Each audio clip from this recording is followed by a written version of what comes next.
Assalamualaikum warahmatullahi wabarakatuh. Perkenalkan, kami dari kelompok 5 akan menjelaskan tugas geografi yang berkaitan dengan kota dan desa. Berikut penjelasannya. Desa merupakan satu kesatuan desa yang dihuni atau ditempati oleh sejumlah keluarga, di mana wilayah tersebut memiliki sistem pemerintahan sendiri atau juga dikepalai oleh seorang kepala desa. Sedangkan kota merupakan suatu daerah pemukiman yang terdiri dari bangunan-bangunan rumah secara satu kesatuan tempat tinggal berbagai macam lapisan masyarakat. Kota juga diartikan sebagai suatu daerah pemusatan penduduk dengan angka kepadatan penduduk yang tinggi dan dilengkapi oleh fasilitas-fasilitas modern.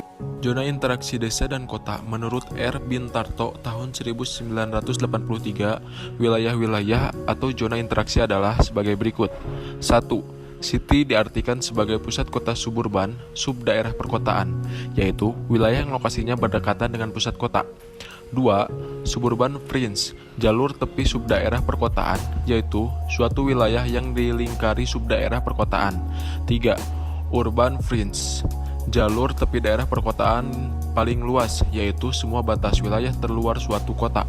4. Rural urban fringe, jalur batas desa dan kota, yaitu wilayah yang terletak antara kota dan desa yang ditandai dengan pola penggunaan lahan campuran antara sektor pertanian dan non-pertanian. 5. Rural merupakan daerah pendesaan. Manfaat interaksi desa dengan kota meningkatkan hubungan sosial, ekonomi antara penduduk desa dan kota, di mana berkat hubungan ini akan terjalin kerjasama dan saling memenuhi kebutuhan penduduk desa maupun kota. Pengetahuan penduduk desa meningkat karena di perkotaan sudah identik dengan teknologi modern. Dapat menumbuhkan heterogenitas mata pencarian penduduk desa, di mana penduduk desa yang awalnya hanya bermata pencarian itu saja, ketika menjalin hubungan dengan kota, maka ada inovasi baru yang muncul untuk mendirikan usaha atau sejenisnya untuk bermata pencaharian. Menumbuhkan arti penting pendidikan untuk penduduk desa, karena mayoritas di desa itu lebih berorientasi kepada pekerjaan, maka seringlah arti pendidikan dikesampingkan.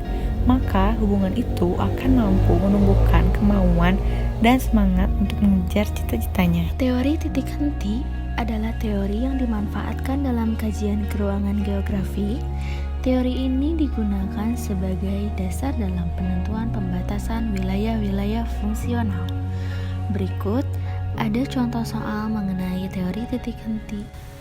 Contoh soal: pemerintah ingin membangun sebuah pasar di antara kota Bandung dan kota Jakarta.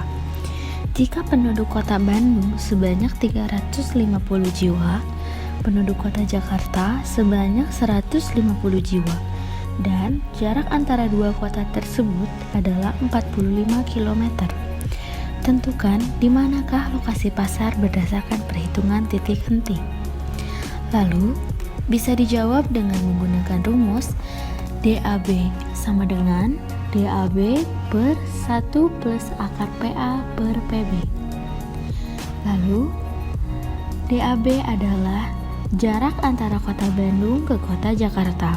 Lalu, PA adalah jumlah penduduk kota Bandung dan PB adalah jumlah penduduk kota Jakarta.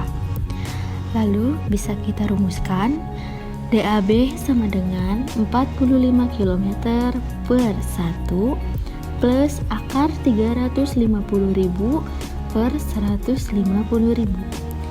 DAB sama dengan 45 km per 1 plus 1,52. DAB sama dengan 45 km per 2,52. DAB sama dengan 17,86 km. Jadi, lokasi pasar berdasarkan perhitungan titik henti adalah 17,86 km dari kota A.